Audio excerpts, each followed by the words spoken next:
ፖሊስ አባላት የፌደራል ፖሊሶችን በኃይል ሲያስሩ የሚያሳይ አነጋጋሪ ምስል በማህበራዊ ሚዲያ ላይ ተሰራጭቷል። አባር ዜና አስደንጋጭ መረጃ ተሰምቷል። ህወሓት ጦርነት ጀመረ። ፈራችኋለን ታስሩናላችሁ ብለን እንጂ አንጀታችን አሮ ነው ቁጭ ያልነው። ይሄንን ግፍ ፈጻሚ ሄሮድስ ዲዮቅልጥያኖስ አብይን እናወግዛለን። በስመ አብ ብለን የሰይጣኑን የአብይን መንፈስ እናስለቅቃለን። እኔ ካህን በስልጣን ጴጥሮስ የተረገመ ይሁን። እርሶ አብዮት አደባባይ እግሮ ከረገጠ ቀን ጀምሮ መኪና መቃጠል ጀመረ፣ ሰዎች መገደል ጀመሩ፣ መታፈን ጀመሩ። ምንድነው የሚገሉን? ለምንድነው የሚያግቱንሽ?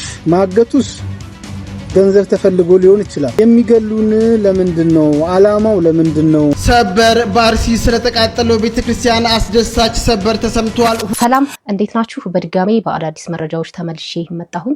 የፖሊስ ኃይሎች የመከላከያ ኃይሎችን በግድ ወይንም በኃይል ሲያስሯቸው የሚያሳይ ቪዲዮ አሁን ላይ ብዙሃኑን እያነጋገረም እያበሳጨም ይገኛል። ምንድነው የሚለውን በዚህ ቪዲዮ የምንመለከት ይሆናል። በተለያየ ቦታ ከባድ የሚባል ተቃውሞ እየተነሳ ይገኛል። በተለይ ደግሞ ሹፌሮች እባካችሁ እንኖርበት ምን አድርጉ ነው የምትሉን? ልጆቻችን እናሳድግ፣ እኛ የምንኖረው በላባችን ነው፣ እያገለገልን ያለውም ሀገራችን ነው። የምታግቱንስ ብር ፈልጋችሁ ነው፣ ነገር ግን ለምንድን ነው የምትገሉን ሲሉ መረር ያለ ጥያቄ ጠይቀዋል። በጣም በሚያሳዝን ሁኔታ በትናንትናው ዕለት ህወሓት ጦርነቱን በይፋ እንደከፈተች እየሰማን እንገኛለን። አርሲ ስለተቃጠለው ቅዱስ ገብርኤል ቤተክርስቲያንም አዳዲስ መረጃዎች ወጥተዋል። እነዚህንና ሌሎችን ቪዲዮዎች በሰፊው የምንመለከት ይሆናል። ዩቲዩብ እንደሚነግረን ከሆነ ከ50% በላይ የምትሆኑት ተመልካቾቻችን ቤቱን ሰብስክራይብ ሳታደርጉ ነው እየተመለከታችሁን ያላችሁት። ይህንን ቤት ሰብስክራይብ ስታደርጉ ከናንተ ምንም ነገር አይቀንስም። እኛን ግን መረጃዎቻችን በደንብ እንዲወጡልን ስለሚያግዘን ቤቱን ሰብስክራይብ፣ ቪዲዮን ደግሞ ላይክ እና ሼር ማድረጋችሁን እንዳትረሱ። ከዚህኛው ቪዲዮ እንጀምር። እንፈራችኋለን ታስሩናላችሁ ብለን እንጂ አንጀታችን አሮ ነው ቁጭ ያልነው። 20 ዓመት የቆጠብነውን ቤት አሁን ጫካ ፕሮጀክት የሚል 3 ወረዳ ይነሳል የሚል ዜና ሰምቼ ነው የመጣሁት። እና ምንድነው ያለችው? ከጫካ ፕሮጀክት የሚነሱ ሰዎች ብዙ ቤቶች ናቸው የሚፈርሱት፣ የሚሰጣቸው ኮንዶሚኒየም ነው አለች። የትኛው ኮንዶሚኒየም? እኛ የቆጠብነው የትኛው 40/60 የትኛው 20/80? እኛ የቆጠብነው 15 ዓመት ሙሉ የጠበቅነው 20 ዓመት የጠበቅነው እንዴ! ኧረ አበዛችሁት። አንዴ ለወታደሮች ስትሰጡብን፣ አንዴ ለምስኪን ብላችሁ ስትሸልሙብን፣ አንዴ ሽልማት ይገባዋል ለምትሉ ለአይከን ሰው ስትሸልሙብን፣ ይሄ ኮንዶሚኒየም እኮ ባለቤት አለው። እኛ ዜጋ ነን እኮ እየጠበቅን ነው እኮ እየከፈልን እኮ ነው። የከፈልኩበትን የኔን ቤት እኮ ነው እየሰጣችሁ ያላችሁት። እንዴ አገሪቷ የድሃ መሆኗ ቀርቶ የነገስታት ልትሆን ነው። በቃ የኛ ሀገር አይደለችም። ምክንያቱም ጫካ ፕሮጀክት ይሄን ያህል ህዝብ እያፈናቀለ ይሄን ያህል ህዝብ ዋጋ እያስከፈለ ካለ እኛን ዋጋ እያስከፈለ ካለ በቃ ይታወቃል እዛ አካባቢ ምን እየተሰራ እንደሆነ ማለት ነው። ለምንድን ነው ቤታችንን የማሰጡን? ዘንድሮም ይሄው ኮንዶሚኒየም እንሰጣለን አላችሁ፣ እስካሁን ምንም ነገር የለም አይደለ? የቆጠብነውን ቤት ለምን አሰጡንም? እኛ ከውትድርና ተመላሽ እዚህ ምስኪን ተገኘ ለሁሉም የሚሸለመው ተነስቶ ኮንዶሚኒየም ነው። እኔ ጥያቄው አይሸለሙ አይደለም፣ መንግስት የራሱ መንደር ሊኖረው ይገባል። እንደዚህ አይነት ችግሮች ሲኖሩ አንስቶ የሚሰጠው ቤት የራሱ ቤት ሊኖረው ይገባል። ኮንዶሚኒየሞች የመንግስት ቤት ብቻ አይደሉም፣ የህዝብ ቤት ናቸው። ህዝብ የሰራው ነው። 40/60 20/80 በህዝብ ገንዘብ የተሰራ ነው። መንግስት ድጎማ ያርግበት እንጂ እንዴ 15-20 ዓመት ሙሉ ጥገኝነት ቁጭ ብሎ እየጠበቃችሁ ያለ ማህበረሰብ እንዳለ ለምን አታውቁም? ሼም ኦን ዩ። በቃ ሼም። በጣም ነው የመረረን። አሁንስ እንዴት ነው በእናንተ ስህተት ከዚህም ከዛም ያፈናቀላችሁትን ማህበረሰብ ኮንዶሚኒየም የምትሰጡት? አዘጋጅታችሁ ያስቀመጣችሁት አለ። እኛ የቆጠብነው 15 ዓመት የጠበቅነው 20 ዓመት የጠበቅነው እንዴ እዛ ጋር በእናንተ በኔጌቲቭም ይሁን በፖዚቲቭ ምክንያታችሁ ያስለቅቃችሁት ሰው የራሱ የሆነ መንደር ስሩለት፣ የራሱ የሆነ መብት ስጡት እንጂ የኔን እየነጠቃችሁ አይደለም። በዛ እስከዛሬ እኮ ዝም ብለናል። አሁን ደግሞ ጭራሽ ለጫካ ፕሮጀክት ለዛ ለትልቅ ፕሮጀክት ትልቅ መንደር ከትልቅ መንደር የሚሰደድ ማአት ማህበረሰብ እኛ በቃ ዘላለም ቤት የለንም ማለት እኮ ነው። ፍትህ ለኛ ለ20/80 እና ለ40/60 ተመዝጋቢዎች እናንተ ተንቀሳቀሱ። እንደዚህ የተመዘገባችሁ ሰዎች ተንቀሳቀሱ፣ ዝም አትበሉ፣ እንንቀሳቀስ። ቢያንስ እንጠይቃቸው ይከልክሉን። ዝም ግን ማለት የለብንም። በቃ እኛ ራሱ ዱዳ ሆነናል። ምን ሆነን ነው ማንጠይቀው? ይህ ድምጽ የብዙ ኢትዮጵያውያን ድምጽ ነው። ምክንያቱም ደግሞ አሁን ላይ ብዙዎች ልማት ምክንያት ከቀያቸው እየተፈናቀሉ ይገኛሉ። ነገር ግን ከዛ ቀያቸው ቢፈናቀሉም እየተሰጡ ያሉት ኮንዶሚኒየም ነው። ያ ኮንዶሚኒየም ደግሞ እኛ እየቆጠብን ይደርሰናል ብለን እየጠበቅነው ያለነው ቤት ነው እያሉ ይገኛሉ። ከዚህ በፊት የምታስታውሱ ከሆነ ከንቲባዋ እኛ ዳር ያወጣነው ሰው የለም። ለልማት ቤታቸውን ያፈረስንባቸው ሰዎች እንኳን ከዛ የተሻለ ቤት ነው እየሰጠናቸው ያለ ነው። ከደሳሳ ቤታቸው አውጥተን ምን የመሰለ ኮንዶሚኒየም ነው እየሰጠናቸው ያለ ነው። ሊያመሰግኑን ነው የሚገባው ብለውም ተናግረው ነበረ። ነገር ግን እዚህ ጋር እውነት ለልማት ተብሎ ቤታቸው የፈረሰባቸው ሁላቸውም ኮንዶሚኒየም ውስጥ ገብተዋል ወይ የሚለው ነው ጥያቄው። ለምሳሌ አንድ ቅርብ ጊዜ ሆነው ልንገራችሁ። ጂ7 የሚባል ሰፈር በጣም ሰፊ ቆርቆሮ በቆርቆሮ የተሰሩ ቤቶች አሉ። እዛ ውስጥ ሰዎች ይኖራሉ። ምንድነው ብዬ ስጠይቅ ከፒያሳ ለልማት ተብሎ ቤታቸው የፈረሰባቸው ሰዎች ወደዚህ መተው ነው አሉ። ከዛ ምን ሆነ መሰላችሁ? ያ ቆርቆሮ በቆርቆሮ አይ ቲንክ ከ15 ቀን በፊት የምታውቁ ልታግዙኝ ትችላላችሁ፣ ተቃጠለ ማለት ነው። ምኑ ለልማት ተብለው ቤታቸውን ለቀው እዛ ያስገቧቸው ሰዎች ኖሪያ ቤት ማለት ነው። ቆርቆሮ በቆርቆሮ ሰዓት ተነስቶ ተቃጠለ ቤቱ። የቅርብ ጊዜ ትውስታ። ያን ግን የተናገረ የለም። ለልማት ብለን ያፈረስንባቸው ሰዎች እዚህ ቦታ አስገብተናቸው ቤታቸው ተቃጠለባቸው የሚል እንትን አልሰማሁም። እውነቱ ግን ይሄ ነው። ለልማት ተብሎ የሚፈናቀሉት ቤታቸውን የሚተውት ሰዎች እንኳን እንደሚባለው ትክክለኛውን ኮንዶሚኒየምም እያገኙ አይደለም። በጣም ጥያቄ እየሆነብኝ ያለው ማለት ነው፣ ማን ነው የሚያግተን? ማን ነው የሚገለን? ለምንድን ነው የሚገሉን? ለምንድን ነው የሚያግቱንሽ? ማገቱስ ገንዘብ ተፈልጎ ሊሆን ይችላል። የሚገሉን ለምንድን ነው? አላማው ለምንድን ነው? ያ የሚገለን አካል ማን ነው? ማን ነው ኃላፊነት እየወሰደ ያለው? ለምሳሌ ተቋሚ ከሆነ እኛ ፖለቲከኛ አይደለንም። ምንድነው ከሹፌር ያላቸው? ሽፍታ ከሆነ ገንዘብ ካለው ይወሰዱ፣ ከሌለው ለምን ይገሉታል? ለምን ይገሉታል? ለምንድን ነው የምትገሉን ነው? እኔ በጣም ግራ ግብት ስላለን ነው። ለምን ልጆች ያላባት እየቀሩ ነው። ያ ሹፌርም ህይወቱን ሳይኖር ነው እየሞተ ያለው። በጣም እኛ ያለንብን ችግር ከባድ እየሆነ ነው። መንግስትም መልስ አይሰጥም እከሌ ነው ብሎ፣ ወንድሞቻችንም እኛንን አይሉንም። ስለዚህ ማን እንደሚገልንም ግራ ገባን። እኔ ማስተላለፍ የምፈልገው ውድ ወንድሞቼ፣ ሾፌር ለሁሉም ወንድም ነው። አትግደሉን እባካችሁ ወንድሞቼ። ጫካ ላይም ያላችሁ ከሆናችሁ ከተማ ውስጥም ያላችሁ ከሆናችሁ እኛ እጅግ ነው የምናከብራችሁ። ከፖለቲካ ነፃ ነን። እናንተንም አንቃወምም፣ ማንንም አንቃወምም። እኛ ግን አትግደሉን። መኖር እንፈልጋለን። ልጆቻችን ማሳደግ እንፈልጋለን። ህይወት መኖር እንፈልጋለን። እኛም መቆየት እንፈልጋለን። እኛም ብዙ ችግሮች አሉብን። እባካችሁ አትግደሉን፣ አትግደሉን። አሁን ብዙ የሹፌር ሚስትና የሹፌር ልጆች እየተቸገሩ ነው። እውነት የሚበሉትን እያጡ ነው፣ የሚጠጡትን እያጡ ነው። ሰው የሚረዳቸው ትንሽ ቀን ነው። ማን እንደ አባት? ወንድም የላችሁም፣ አባት የላችሁም። በጣም እናሳዝናችሁ። ይኸው የምትሳፈሩት በሹፌር አይደለም፣ የምትበሉት ቀለብ የሚመጣው በሹፌር አይደለም፣ የምትተኩሱትን መሳሪያ የሚመጣው በሹፌር አይደለም። ምን አደረግናችሁ? እባካችሁ አትግደሉን ወንድሞቼ፣ አትግደሉን ወንድሞቼ፣ አትግደሉን። እንኑር። እንደዚህቹ ተሰቃይተንም ብንሆን እንኑር። ተረዱን፣ አትግደሉን ወንድሞቼ። እኛ አሁን እከሌ ገደለን ለማለት ሹፌሮች ተቸግረናል። ማን እንደሚገልን አናቅም፣ ማንም እንደሚያግተን አናቅም። ለማህበረሰቡም ደግሞ የምጠይቀው ጥያቄ እገታ የሚካሄድበት አካባቢ ወይ ግድያ የሚካሄድበት አካባቢ አይታይም? ሹፌሮች ተይዞ ተነርቶ ሲሄዱ አይታይም? ሹፌር የሚደበቅበትስ አይታይም? ሳተላይትስ የለም? ሳተላይት የለም። መንግስት ሳተላይት የለውም፣ ማየት አይችልም ሹፌሮቹ የት እንደሚሄዱ። ቴሌስ ተጠያቂነት የለበትም፣ መጠየቅ የለበትም። ቴሌም ስልክ ተደውሎ ዝውውር የሚደረገው በዛ ስልክ አይደለም፣ ገንዘብ ድርድር የሚደረገው በዛ ስልክ አይደለም። ቴሌ አያውቅም። ያ ሹፌር ሲደውል ቤተሰቡን ሲያስጨንቅ ከየት አካባቢ እንደሚደውል ከየትኛው ጋር እንደሚያወራ አይታወቅም። ሌላኛው ተጠያቂ ደግሞ ባንክ ነው። የዛሬ ስንት ዓመት ማብራሪያ ሰጥቷል የባንክ ገዢው፣ ዋናው ስራ አስኪያጁ። በጣም ነው የገረሙኝ እነሱ። ማንም ላክ ብል እንልካለን አሉ። ለማን እንደሚሄድ አይታወቅም፣ ለምን ዓላማ እንደሚሄድ አይታወቅም። ስለዚህ እባካችሁ ወንድሞቼ አትግደሉ። እኛ እከሌ ነው እያልን አይደለም፣ ማን እንደሚገልንም አናውቅም። ግን አትግደሉ እባካችሁ። እኔ አሁን መኖር እፈልጋለሁ። በእንጀራ እናት ተሰቃይቼ ነው ያደግኩት። በረንዳ አድሬ ነው ያደግኩት። ብዙ እዚህ ለመድረስ ብዙ ዋጋ ከፍያለሁ፣ ተርቤያለሁ፣ ተጠምቻለሁ፣ ተቸግሬያለሁ። ልብስ ቸግሮኛል፣ ትምህርት ቸግሮኛል። በእውነት በጣም ተቸግሬ ነው እዚህ የደረስኩት። አጠቃላይ ሹፌር ተቸግሮ ነው እዚህ የደረሰው። በረንዳ የሚያድረው በረንዳ አድሮ የተሸከሙ ተሸክመው ደህና ቤተሰብ ያለው እኮ ብዙም የለም፣ እንደው 2-3% አይበልጥም። እውነት በጣም ተቸግረን ነው እዚህ የደረስነው። አትግደሉ ወንድሞቼ፣ አትግደሉ። ሰላም ሁኑልን። ማን እንደሚገለን ስላላወቅን እንዴት አንጀት የሚበላ ንግግር ነው። ወንድሞቼ እባካችሁ አትግደሉ፣ እባካችሁ ልኑርበት።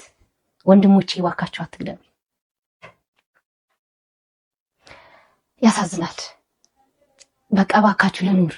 ሁሉም በሄደበት በሙያው ተሰማርቶ መኖር አልቻለም። በተለይ ደግሞ የሹፌሮች ላይ እየደረሰ ያለ ጥቃት ባለማህተቦቹ ጋር እኩል እየተሰቃዩ ያሉት እየተንገላቱ ያሉት። ሌላኛው እኔም በጣም ጥያቄ የሚሆንብኝ ነገር ነው ያነሳው ወንድማችን። ቴሌና ባንክ ምንድን ነው የሚሰሩት? በተለይ ደግሞ ባንክ ሽፍታው ወይም አጋቹ ኃይል ስሙን አስቀምጦ በዚህ አካውንት አስገባልኝ ተብሎ ሽፍታው አሁንም አጋቹ ኃይል በቴሌ በተመዘገበ ቁጥር ደውሎ እውነት ይሄ ነገር እንዲቆም ከተፈለገ እነዚህ ተቋሞች ተባብረው ማስቆም አይችሉ ሆኖ ነው? አንድ ላይ በመስራት ይህን ነገር ማጋለጥ የማይችሉ ሆኖ ነው? እውነት ለህዝቡ ከታሰበ እውነት ከነሱ አቅም በላይ ሆነው ነው? ሁሌ ነው ጥያቄ የሚሆንብኝ። ሁሌ ነው አይምሮዬ ላይ የሚመላለሰው ይሄ ጥያቄ። ስለዚህ ክቡርነቱ ጠቅላይ ሚኒስትር እርስዎ አብዮት አደባባይ እግሮ ከረገጠ ቀን ጀምሮ ያ መንገድ ብቻ አይደለም በመላው ሀገሪቱ ያለ የኦሮሚያ ክልል በሙሉ ማለት ይቻላል ሰው መንገድ መሄድ አቆመ። እኛ በዚህ በምስራቁ በኩል የምንሰራ ሾፌሮች ከጅቡቲ ወተን አፋር ክልልን ተሻግረን ወደ ኦሮሚያ ክልል መግባት አቃተን፣ አልቻልንም። መኪና መቃጠል ጀመረ፣ ሰዎች መገደል ጀመሩ፣ መታፈን ጀመሩ። እየታፈኑም እየተወሰዱ ብዙ ሰዎችም የሞቱም አሉ፣ የጠፉም አሉ። እስከዛሬም ድረስ እኔ እንጃ ለመናገር የሚሰቀጥጥ ያው ቤተሰብ በዚህ መሀልም ስለሚያይ ብዙ ነገሮች መኪኖች ቆመው የሚቃጠሉበት ጊዜም ነበረ ምናምንና ያንን ሁሉ ያየንበት ጊዜ በእርሶ ጊዜ ነው። እርሶ ያቺን አብዮት አደባባይን ረግጠው ህዝብ ከጨፈረበት ቀን ጀምሮ ስቲል ሰው ይሞታል፣ ቤተክርስቲያናት ይቃጠላሉ፣ ሰዎች ይታፈናሉ፣ ይወሰዳሉ። በህዝብ ትራንስፖርት ማንም ሰው መሄድ አልቻለም። በጭነት መኪና ሰው ጭኖ አገሩን ማገልገል አልቻለም። ራሱን እንኳን መከላከል አልቻለም። ሰው ሲጠቃም ይጠየቃል፣ ሲያጠቃም ይጠየቃል። ሲያጠቃ እንኳን እኔ አላየሁም። የተጠቃበትን መንገድ ሲከላከል ይጠየቃል። እንደዚህ አይነት እንትን ውስጥ ገብተናል ከዛን ጊዜ ጀምሮ። እኔ እውነቱን ነው የምናገረው። እርሶ በነገሱ ወራቶች እንኳን ብዙ መሄዱ አይመስለኝም አፋርና ኢሳ ጭቅጭቅ ውስጥ ገቡ። ያቺ የነበረችን ሰላማዊ መንገድ እየተበላሸች መጣች። ቶክስ ጀመሩ። በመሃላቸው እንሄድ ነበረ። እነሱ ግራና ቀኝ ሆነው እየተታኮሱ መኪና ሲያልፍ ይታኮሱ ነበረ። እኔ የማውቀውን ነገር ነው የምነግሮት፣ የማውቀውን ነገር ነው የምናገረው። ያየሁትን ነገር የነበርኩበትን ነገር ነው የምናገረው። ሌሊቱን ሙሉ ቀኑን ሙሉ የምንሄድበት መንገድ ያቺ መንገድ እንኳን ተበላሸች። ከዛ በኋላ ምን ጀመረ? እርሶ ልክ እንደገቡ ያነዛ 10 ኪሎ ሜትር እየተቀመጡ ይጠብቁ ነው የነበሩት ፌደራሎች ተነስተው ካምፕ ለቀው ወጡ ተባለ። ከዛ በኋላ አፋር ምን ጀመረ? መኪና እያስቆመ ገንዘብ መቀበል፣ መስታወት መስበር፣ መተኮስ፣ መምታት፣ መኪና ምናምን መንገድ መዝጋት፣ ድንጋይ እየደረደሩ እንዲህ አይነት ነገሮች ሹፌሮች አሁንም አላችሁ ታውቁታላችሁ ያሳለፍነውን ነገር። እንደዚህ አይነት ነገሮች ተጀመሩ። እንደዚህ በቃላት ሲወራ ቀላል ይመስላል። ነፍሴን ሸጦ የሚሰራ ስራ ነበር። የሚሰራ አካል ሰርቶ ካልበላ በላቡ የሚኖር አካል ላቡን ጠብ አድርጎ ቤተሰቡን የሚያስተዳድር አካል ሰርቶ ካልበላ ምንድን ነው የሚቻለው? ወዴት ነው እየሄድን ያለው? በጣም ያስፈራል። አሁን እንዲሁ ራሱ ኢትዮጵያ ያለችበት ሁኔታ ስናስበን አሁን ላይ ያለችበትን ከዛ ወደፊት የሚለውን ስናስበው ያስፈራል። በጣም ነው የሚያስፈራው አሁን ላይ የሆነ ያለው ነገር። ልጆች ያለ አባት እየቀሩ ነው። ሴቶች ያለ ባል እየቀሩ ነው። እናት ያለ ልጅ፣ ልጅ ያለ እናት። በጣም ያሳዝናል። የእውነት በቃ ወዴት ነው የምንሄደው ብለን ስናስበው እጅግ በጣም ነው የሚያስፈራው። በጣም የፈለገ ነገር ቢባል አሁን የፈለገ ነገር ቢደረግ አሁን ምንም ለውጥ እየተገኘ አይደለም። እንጮሃለን ነገር ግን እንዳልጮህ ነው እየሆነ ያለው። ምንም መፍትሄ የለም። ጭራሽ ነገሩ እየባሰ ነው የሚሄደው። ጭራሽ ነገሩ እያስፈራ ነው የሚሄደው። ሰሎሞን የቅዱስ ገብርኤል ቤተክርስቲያን አስተዳዳሪ ቶሮንቶ እሳቸው ይናገራሉ። መድረኩን ለሳቸው ይሄንን ግፍ ፈጻሚ ሄሮድስ ዲዮቅልጥያኖስ አብይን እናወግዛለን። ኢትዮጵያዊነት ከፍ እናደርጋለን። የቤተክርስቲያን እልቂት፣ የቤተክርስቲያን ቃጠሎ፣ የምዕመናን መታረድ፣ የካህናትን ሰቆቃ ይቁም እንላለን። ስለዚህ ይሄንን ለማውገዝ ነው እዚህ የተገኘ ነው ማለት ነው። ወደ አባታችን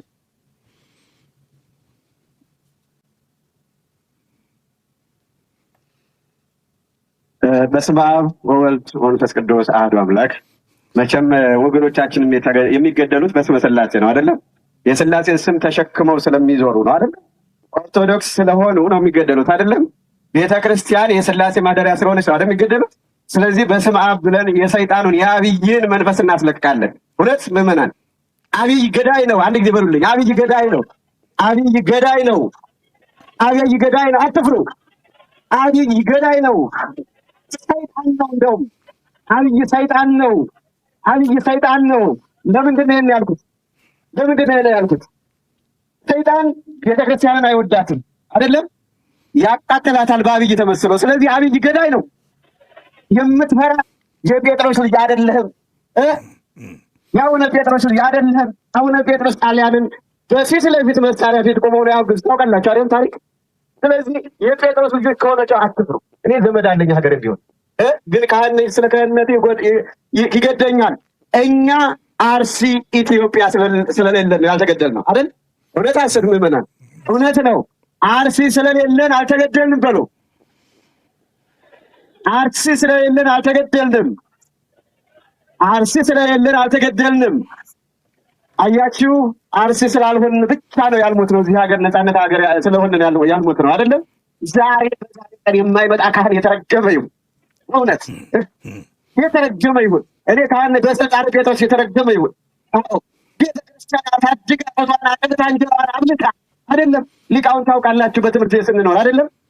በስሟ በቤተክርስቲያን ስም ለምነን የተማርነው አቋቋሙን፣ ቅኔውን፣ ድጓውን ስንማር ይህችን ቤተክርስቲያን ከወላጅ እናት በላይ ነች። ታውቃላችሁ? አብይ ገዳይ ነው። አብይ ሰይጣን ነው። አብይ ገዳይ ነው። 8 ዓመት ሙሉ የኦርቶዶክስ ደም ያልፈሰሰበት ቦታ የለም። ይሄን ታምናላችሁ? ይሄን ታምናላችሁ አይደለ?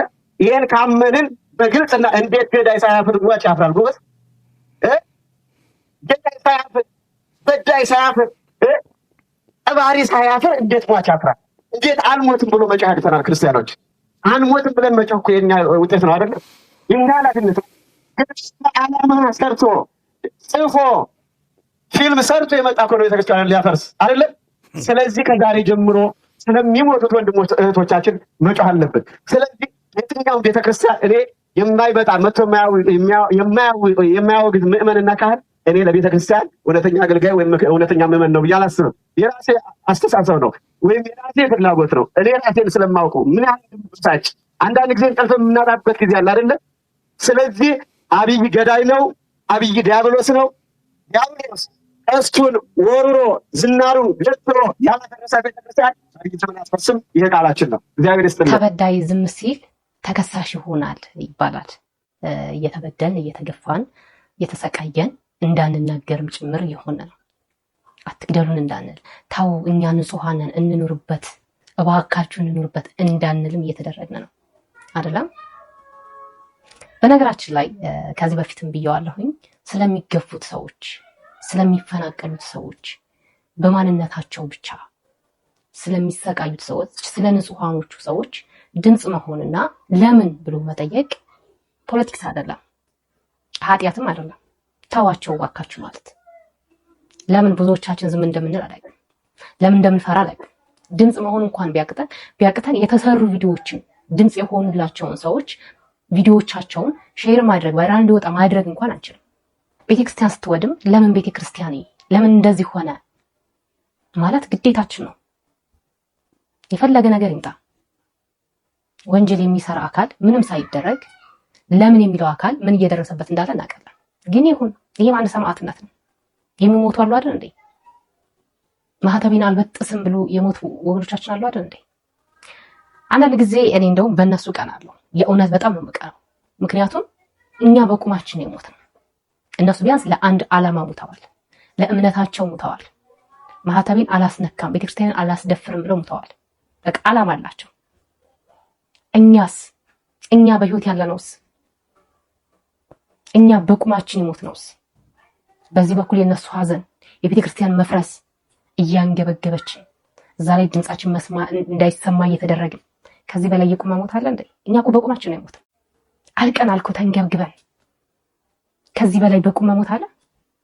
ሌላኛው ደግሞ በአርሲ ስለፈረሰው ስለ ቅዱስ ገብርኤል ቤተክርስቲያን አዲስ መረጃና አስደሳች ዜና አለ ተብሏል። ስንመልከት ሰበር በአርሲ ስለተቃጠለው ቤተክርስቲያን አስደሳች ሰበር ተሰምቷል። ሁላችሁም ታስፈልጋላችሁ። ይሄ ቪዲዮ አቅም እንዲኖረው ሁላችሁም ፎሎና ሼር አድርጉት። በአርሲ ከጥቂት ሳምንታት በፊት በእሳት የወደመውን የአስኮ ቅዱስ ገብርኤል ቤተክርስቲያን የገብርኤልን ለገብርኤል በሚል መርህ የቁልቢው ቅዱስ ገብርኤል ቤተክርስቲያን ከታች ከመሰረቱ ጀምሮ እንደ አዲስ ለመገንባት ስራ መጀመሩን ቤተክርስቲያኑ አስታውቋል። ይህንንም ለማስፈጸም አዲስ ኮሚቴ ተቋቁሞ ወደ ስራ መግባት መጀመሩንና በመላው ዓለም የምትገኙ ኦርቶዶክሳውያን በዚህ ታላቅ የበረከት ስራም ተካፋይ እንድትሆኑ ለዚህ ተብሎ በተዘጋጀው የቲክቶክ ላይቭ መርሃ ግብር ላይ እንድትገኙ የቁልቢው ቅዱስ ገብርኤል ቤተክርስቲያን አሳስቧል። በቲክቶክ ቀጥታ ስርጭት መርሃ ግብሩ ከሐምሌ 18 2018 ዓ.ም እስከ ሐምሌ 21 ለ4 ተከታታይ ቀናት የሚቆይ ይሆናል። ሰበር አስደሳች ዜና ሊሆን የሚችለው ብዬ የማስበው እኔ ቋሚ መፍትሄ ለወገኖቻችን ቋሚ መፍትሄ ይደረግ ነበር። ቤተክርስቲያኑ ይሰራ፣ ነገር ግን የሚሰራው ቤተክርስቲያን ስላለመፍረሱ ምንድነው ዋስትናቸው? ለማን ነው የሚሰራው? ተፈናቅለዋል እኮ የሉም እኮ ምዕመኑ ዛሬ። አሁን ለጊዜው መልሶ የማቋቋም ሁኔታ እርዳታ ምናምን ነገር እየተባለ ነው አይደል? ዋትስ ኔክስት? አርሲ እኮ ዓመታት ነው የተቆጠሩባት። እኔ እንኳን ነፍስ ካወቅኩ ጊዜ ጀምሬ ራሱ ስንት ዓመታቶች ያ ማለት በመሃል ሲጨፈጨፉ ሲፈናቀሉ ከዛ እንደገና ደግሞ ሲያቋቁሟቸው አሁን መልሰው ሲመጡ የዛ አይነት ትሬንድ ነው የነበረው። ቋሚ መፍትሄ መቼ ነው የሚደረገው? መቼ ነው እፎይ ብለው በሰላም የሚኖሩት? ለማንስ ነው ህንጻው የሚሰራው? መቅደም ያለበት የቱ ነው? ጥሩ ነው ህንጻው መሰራቱ፣ ጥሩ ነው የቅዱስ ገብርኤል ቤተክርስቲያን መታነጹ፣ ግን የት ነው መቅደም ያለበት? እሺ ታንጾ ማን ነው እዛ የሚገባው? የሚገለገለው አካል ማን ነው? ቅድሚያ መስጠት ላለበት ነገር ለምን ነው ቅድሚያ የማይሰጠው? ልኑር በቃ ልኑር ባካችሁ እያሉ ነው።